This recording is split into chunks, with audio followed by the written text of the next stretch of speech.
The rattlesnake's warning came too late as Prudence Caldwell stumbled backward, her heel catching on the dry, cracked earth of the Arizona Territory. The year was 1878, and the merciless July sun beat down upon her fair skin as she lost her balance completely, tumbling down the rocky embankment of what had once been a creek bed. Her scream pierced the desert air before being cut short by the impact of her body against stone. Pain shot through her ankle, and she knew immediately it was sprained, possibly broken. Alone and miles from the nearest town, Prudence fought back tears of fear and frustration. She had been a fool to venture out on her own, determined to prove to her uncle that she could handle the journey to the trading post. Now, stranded in the vast emptiness with limited water, she faced a fate she'd heard whispered about in town. People simply disappeared in these lands, their bones bleached white by the unforgiving sun. Stupid, stupid, stupid, she muttered, tearing a strip from her petticoat to bind her swelling ankle. The 22-year-old had arrived from Boston only 3 weeks ago, still believing the romantic notions of the West that filled the novels she devoured back east. The reality had proven far harsher. Night was approaching, and with it would come the cold desert air and predators seeking easy prey. Prudence pulled herself beneath a rocky overhang, clutching her small canteen to her chest. The water inside would last a day, perhaps 2 if she rationed carefully. Her uncle wouldn't begin searching until tomorrow at the earliest. "I will not die here," she whispered to herself, even as tears began to stream down her dust-covered cheeks. "I will not."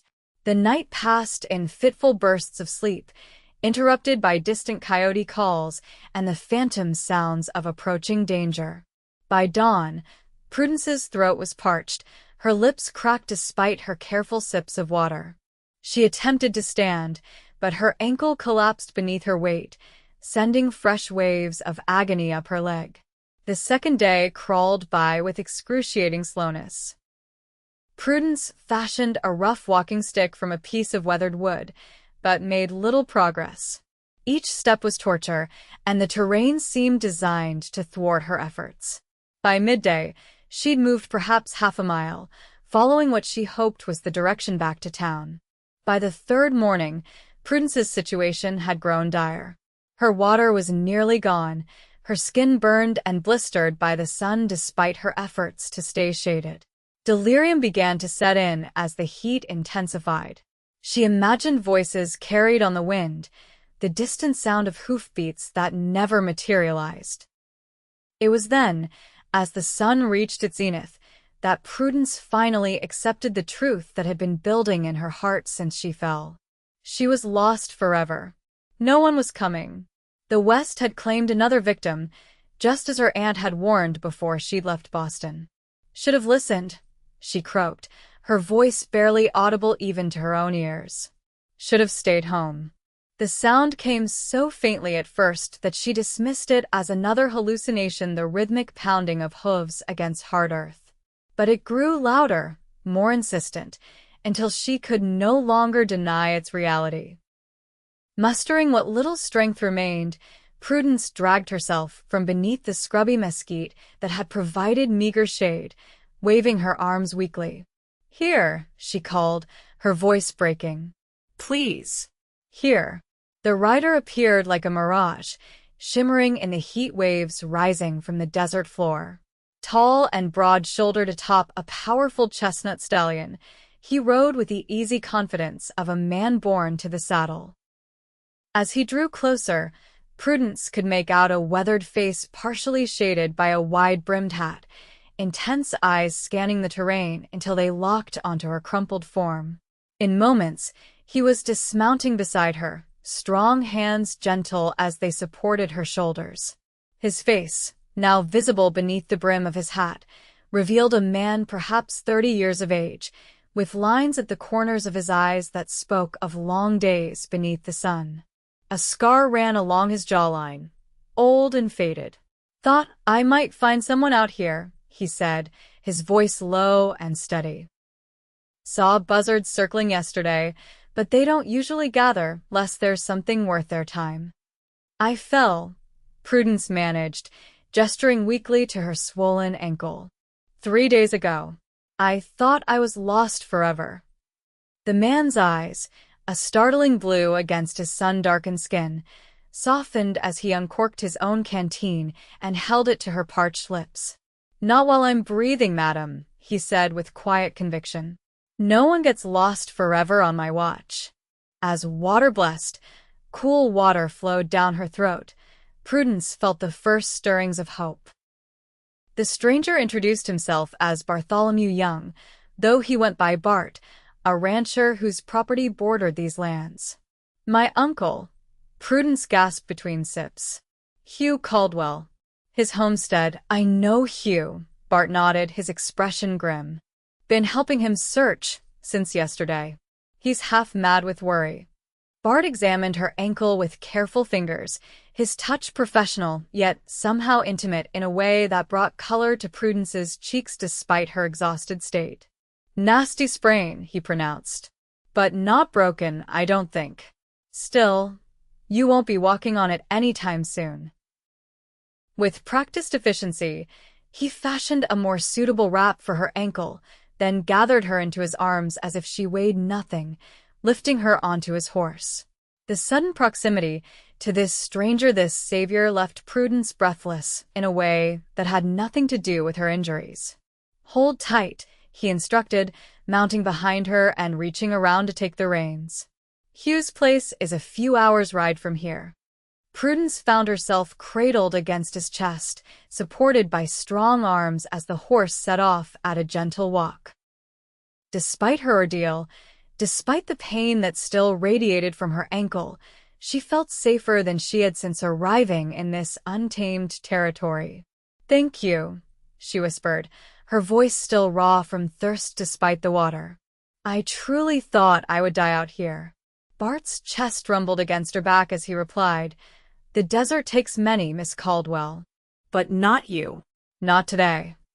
The journey to her uncle's homestead passed in a haze for Prudence.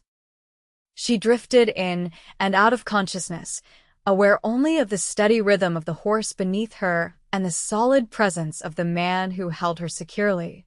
When she woke fully, they were approaching a familiar sight, the crude wooden fence that marked the boundary of her uncle's modest ranch. The commotion that followed their arrival overwhelmed her senses. Her uncle's booming voice, rough with emotion as he thanked Bart repeatedly. The cool darkness of the cabin after days beneath the scorching sun. The blessed relief of a proper bed beneath her aching body. The local doctor was summoned, confirming Bart's assessment, a severe sprain that would heal with time and rest. Prudence slept deeply that night, waking only occasionally to the murmured conversation between her uncle and the man who had saved her life. Morning brought clarity, and a measure of strength returned to Prudence's limbs. She insisted on being helped to the porch, unwilling to spend another day confined to bed now that the worst had passed. It was there that she found Bart, hat in hands, speaking with her uncle. Miss Caldwell, he said, straightening at her appearance. Good to see you looking better. Thanks to you, she replied, settling carefully into the rocking chair her uncle positioned for her. I never properly thanked you for what you did. Her uncle, a gruff man unaccustomed to displays of emotion, cleared his throat. I've asked Bart to join us for dinner night. Least I can do for the man who brought my niece back alive. The dinner was simple fare: rabbit stew, cornbread, and canned peaches, but to Prudence, it was a feast fit for royalty. Seated across from Bart at her uncle's rough-hewn table, she had her first opportunity to truly study the man who had saved her. Bartholomew Young was not classically handsome in the way of Boston gentlemen, but there was something compelling in his weathered features. His hands, calloused and strong, handled his utensils with surprising delicacy. He spoke little, but when he did, his words carried weight. He'd come west 10 years earlier, he explained, working cattle drives until he'd saved enough to purchase his own modest ranch bordering the Caldwell property. Do you have family, Mr. Young? Prudence asked, curious about this solitary figure. Just Bart, please, he corrected gently. And no, madam. Lost my parents young. Never had siblings. The West is my family now, I suppose. There was something in his tone, a quiet loneliness that resonated with Prudence's own sense of displacement in this harsh new world. As the weeks passed and Prudence's ankle healed, Bart became a regular visitor to the Caldwell homestead. He brought books when he learned of her love for reading, well-worn volumes of poetry and tales of the frontier that they discussed during his visits. He taught her to recognize the signs of approaching storms, the habits of desert creatures, the vital knowledge that had saved countless lives in this unforgiving territory. The land isn't your enemy, he explained one evening as they sat on the porch, watching lightning dance on the distant horizon. It just demands respect. Learn its ways, and it can become a friend. Prudence found herself looking forward to these visits with an eagerness that both thrilled and frightened her. She'd come west to help her aging uncle, not to lose her heart to a rancher with sad eyes and gentle hands. Yet with each passing day, each shared conversation, each moment in Bart's company, she felt herself drawn closer to him. For his part, Bart revealed little of his inner thoughts, though his actions spoke volumes. He built her a proper cane when the doctor declared she could begin walking short distances. He brought fresh vegetables from his garden, knowing the Caldwell table lacked such luxuries. He listened when she spoke of Boston, of the life she'd left behind, without judgment or commentary. It was during one such evening, nearly 2 months after her rescue, that everything changed. Her uncle had retired early, leaving Prudence and Bart alone on the porch as the stars emerged in the vast desert sky. The night was cool, and Bart had draped his coat around her shoulders, the weight and warmth of it a comfort against the chill. "I received a letter today," Prudence said softly, breaking a comfortable silence. "From my aunt in Boston. She wants me to return now that Uncle Hugh is managing better." Bart's expression remained impassive, but she noted the tightening of his jaw, the slight stiffening of his shoulders. "And will you go?" he asked, his voice carefully neutral. Prudence looked out at the darkened landscape, so different from the crowded streets of Boston. 3 months ago, I would have been packing already. Now, he prompted when she didn't continue. "Now I find myself reluctant to leave," she admitted, unable to meet his gaze. "This place. It's become more than I expected." The silence that followed stretched between them, filled with unspoken words and growing tension. When Bart finally spoke, his voice was lower, rougher than before. "Is it just the place that's keeping you here, Prudence?" The use of her given name, something he'd never done before, sent a shiver through her that had nothing to do with the evening air. "No," she whispered, finding courage to face him at last. "It's not just the place." What happened next would replay in Prudence's mind countless times in the days to follow the way Bart moved toward her, slowly enough that she could have turned away had she wished, the gentle touch of his hand against her cheek, the question in his eyes before he leaned forward to press his lips against hers. The kiss was brief, tender, filled with a restraint that spoke of his respect for her. When he pulled away, his eyes searched hers, vulnerability evident in his expression. "I have nothing to offer a woman like you," he said quietly. "My ranch is small, my prospects limited. But everything I have, everything I am, would be yours if you wanted it." Before Prudence could respond, the sound of approaching riders broke the moment. Bart was on his feet instantly, hand moving to the revolver at his hip as he positioned himself between Prudence and potential danger. 3 riders emerged from the darkness, their horses' hooves kicking up dust as they approached the homestead. Prudence recognized them immediately: Malcolm Wade and his sons, owners of the largest ranch in the territory and men known for their ruthless business practices. Her uncle appeared in the doorway, shotgun in hand, his expression grim. "Wade," he acknowledged tersely. "What brings you to my property after dark?" Malcolm Wade, A corpulent man with a florid face and cruel eyes, dismounted heavily. "Just being neighborly, Caldwell. Thought I'd deliver this personally." He extended a folded document. Bart moved forward, taking the paper before Hugh could reach it. His eyes scanned the contents, his expression darkening. "Notice of water rights claim," he said, handing the document to Hugh. "Wade's claiming ownership of the creek that feeds your property." Hugh's face paled as he read. "This creek has watered my cattle for 15 years. You can't just claim it." Wade's smile didn't reach his eyes. "The territorial court says I can. That document is legally binding. As of next week, any cattle of yours drinking from my water will be considered trespassing." Prudence watched the color rise in her uncle's face, fear gripping her heart. Without access to the creek, the Caldwell ranch couldn't survive. Every homesteader in the territory knew that water rights were more valuable than gold.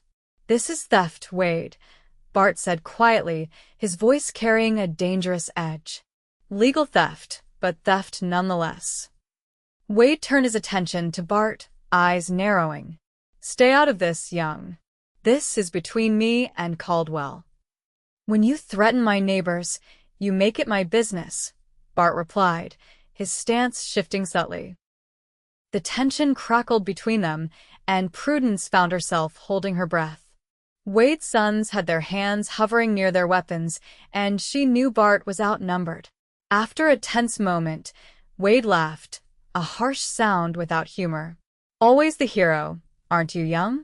Heard you rescued Caldwell's pretty niece. Maybe you should focus on your own struggling ranch instead of playing White Knight." He turned back to Hugh. "You have 1 week to remove your stock from my water source, Caldwell. After that, I can't be responsible for what happens." With that, Wade and his sons mounted their horses and rode away, leaving a cloud of dust and fear in their wake. The following days were filled with frantic activity. Hugh, Bart, and neighboring small ranchers gathered to discuss options, but the outlook was grim. Wade's claim was technically legal, if morally bankrupt. Without water, the Caldwell Ranch and Bart's neighboring property would be worthless. "He's trying to force us out," Bart explained to Prudence as they sat at the kitchen table, maps of the territory spread before them. "Wade wants to control all the grazing land from here to the territorial border. He's been buying out or forcing out smaller ranchers for years." Prudence studied the maps, her mind racing. There has to be another water source. Something Wade doesn't control. Bart shook his head, frustration evident in the tight set of his shoulders. "We've been over this land 100 times. The nearest alternative is miles away, too far for regular watering." A memory stirred in Prudence's mind, one of the books Bart had brought her, a geological survey of the Arizona Territory conducted a decade earlier. "Wait," she said suddenly. "That survey you gave me to read, it mentioned underground springs in this region. What if there's water beneath the surface that Wade doesn't know about?" Hope flickered briefly in Bart's eyes before doubt returned. "Finding underground water is chancy at best. We'd need an experienced well digger, equipment we don't have, and time that's running out. But if we found water on my uncle's property, Wade's claim would be meaningless," Prudence pressed. "It's worth trying." That night, unable to sleep, Prudence pored over the geological survey by lamplight. The technical language was difficult, but her Boston education served her well. By dawn, she had identified 3 locations on her uncle's property where underground springs were most likely to be found. When she presented her findings to Bart and Hugh over breakfast, her uncle looked skeptical, but Bart studied her notes with growing interest. "It could work," he said finally. "I know a man in town who used to dig wells back east. If anyone can find water, it's him." The next week passed in a blur of activity. Jacob Miller, the well digger Bart knew, arrived with his equipment and began work at the first location Prudence had identified. The entire community rallied around them, neighboring ranchers lending men and tools, townspeople bringing food and supplies.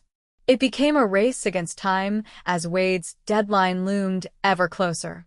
The first site yielded nothing but dry earth. The second hit solid rock too soon to be viable. By the time they moved to the third and final location, desperation had set in. If this failed, both the Caldwell and Young ranches would be at Wade's mercy. Prudence found Bart sitting alone by the partially dug well on the evening of the sixth day, his normally confident posture slumped with fatigue and worry. "You should rest," she said softly, settling beside him. "You've been working since dawn." "Can't rest," he replied, his voice rough with exhaustion. "Not with so much at stake." Prudence hesitated, then placed her hand over his. "Not just the ranch is at stake, is it?" Bart's eyes met hers, and in them she saw the emotion he so carefully contained. "No," he admitted. "Not just the ranch. I'm not going back to Boston," Prudence said firmly. "Whatever happens with Wade, with the water, with any of it, I'm staying." He turned his hand beneath hers, entwining their fingers. "This life isn't easy, Prudence. It's not like Boston." "I know that better than most," she replied with a small smile, thinking of her ordeal in the desert. "But I've found something here worth the hardship." The hope that dawned in Bart's eyes made her heart swell. Leaning forward, she initiated their second kiss, pouring into it all the feelings that had grown within her over these tumultuous months. When they parted, Bart pressed his forehead against hers. "If we don't find water tomorrow, we will," she interrupted, unwilling to consider failure. "And if not, we'll find another way. Together." Morning arrived with a chorus of excited shouts that roused Prudence from a restless sleep. Running from the house, she found a crowd gathered around the well site, cheers erupting as Jacob Miller emerged from the excavation, his face split with a triumphant grin. "Water," he announced, holding up mud-covered hands. "Sweet, clean water and plenty of it." The celebration that followed was like nothing Prudence had experienced in her structured Boston life. Men hooped and hollered, women wept with relief, children danced around the well that promised life to their community. When Wade and his sons arrived later that day, they found not a defeated homesteader but a united front of ranchers and townspeople. The newly discovered well was already being properly constructed, and plans for irrigation ditches were underway. "This changes nothing," Wade blustered, though the uncertainty in his eyes betrayed him. "The creek is still mine." "Keep your creek, Wade," he replied, standing tall despite his years. "We've got something better. And unlike you, we'll be sharing our water with any neighbor in need." Wade departed in a cloud of dust and curses, his power over the small ranchers diminished by Prudence's discovery and the community's unity. As twilight fell, Prudence found herself once again on the porch with Bart, the sounds of celebration still echoing from the impromptu gathering in her uncle's barn. "You saved us all," Bart said, his arm around her shoulders as they gazed at the stars emerging above. "A Boston lady outsmarting the biggest rancher in the territory. They'll be telling that story for years." Prudence laughed, leaning into his embrace. "I believe it was a joint effort. I found the location, but you brought the community together." Bart turned to face her, taking both her hands in his. "I meant what I said before. Everything I have isn't much, but it's yours if you want it." "Are you asking me something specific, Bartholomew Young?" Prudence asked, her heart racing despite her teasing tone. In answer, Bart knelt before her, still holding her hands. "Prudence Caldwell, I've been alone most of my life. Then you fell into that ravine and fell into my heart at the same time. I can't offer you the comforts of Boston, but I can promise to love you every day of my life. Will you marry me?" Tears blurred Prudence's vision as she nodded, unable to speak past the emotion clogging her throat. When she finally found her voice, it was steady and sure. "Yes," she said simply. "Yes, I will." Their wedding took place 3 months later, After the well had been fully established and an irrigation system created that served both the Caldwell and Young ranches, the entire community gathered to celebrate, even the territorial judge traveling from the capital to perform the ceremony. Hugh Caldwell gave his niece away with tears in his normally stern eyes, whispering as he placed her hand in Bart's, "Your parents would be proud of the woman you've become." Prudence wore a simple white dress ordered from a catalog, adorned with wildflowers gathered that morning. Bart stood tall and proud in a new suit, his customary weathered hat replaced for the day with neatly combed hair and a nervous smile. As they exchanged vows beneath the vast Arizona sky, Prudence reflected on the journey that had brought her to this moment. She had come west reluctantly, fallen quite literally into danger, and found not just rescue but a love and purpose she'd never imagined possible. Later, as they danced beneath lanterns strung across her uncle's barn, Bart held her close and whispered, "I still can't believe you chose this life." Chose me. Prudence smiled up at the man who had ridden out of the desert to save her, who had taught her to see beauty in the harsh landscape, who had shown her what it meant to truly belong somewhere. "I may have been lost once," she replied, "but you found me, and I found myself." 5 years later, Prudence stood on the porch of the home she and Bart had built, watching her husband teach their 3-year-old son, Hugh, to ride his first pony. Their daughter, Elizabeth, not yet a year old, babbled happily in her arms as the autumn sun cast long shadows across what had become the most prosperous small ranch in the territory. The well that had saved them had proven even more bountiful than initially hoped. With careful management and the innovative irrigation system Prudence had designed based on books she'd ordered from back east, both the Young and Caldwell ranches had flourished. Other small ranchers had followed their example, and what had once been Wade territory now supported a thriving community of independent families. Wade himself had eventually sold his holdings and moved east, unable to maintain his dominance, once water was no longer his exclusive resource. The creek that had nearly been their downfall now served as a natural boundary between properties, shared equitably among neighbors who had learned the value of cooperation. Uncle Hugh, now in his 70s but still spry, had finally consented to move into the small cabin Bart had built for him adjacent to their main house.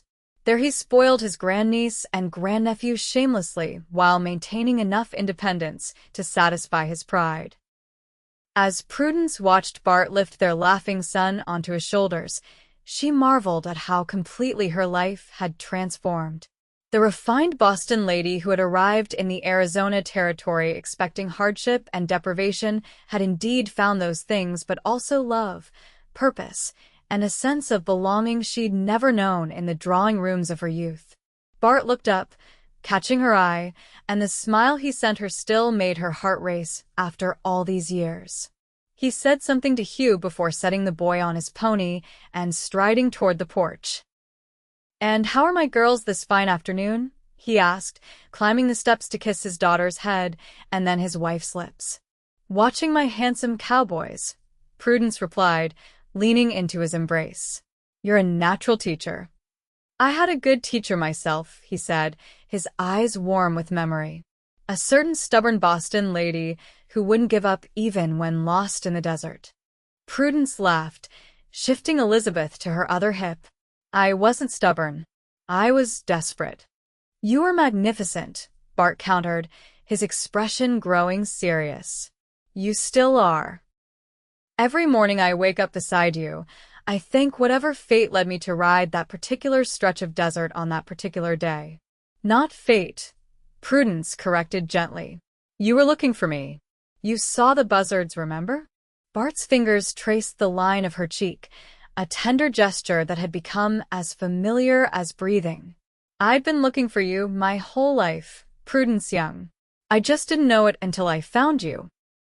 As the sun set over their land, casting the desert in hues of gold and crimson, Prudence thought of all the twists and turns that had brought her to this moment, the tragedy of losing her parents, the journey west, the fall that had nearly ended her life but instead had given it new meaning. She had once believed herself lost forever in an unforgiving wilderness. Instead, she had found her true home in the arms of a cowboy who had refused to let her go.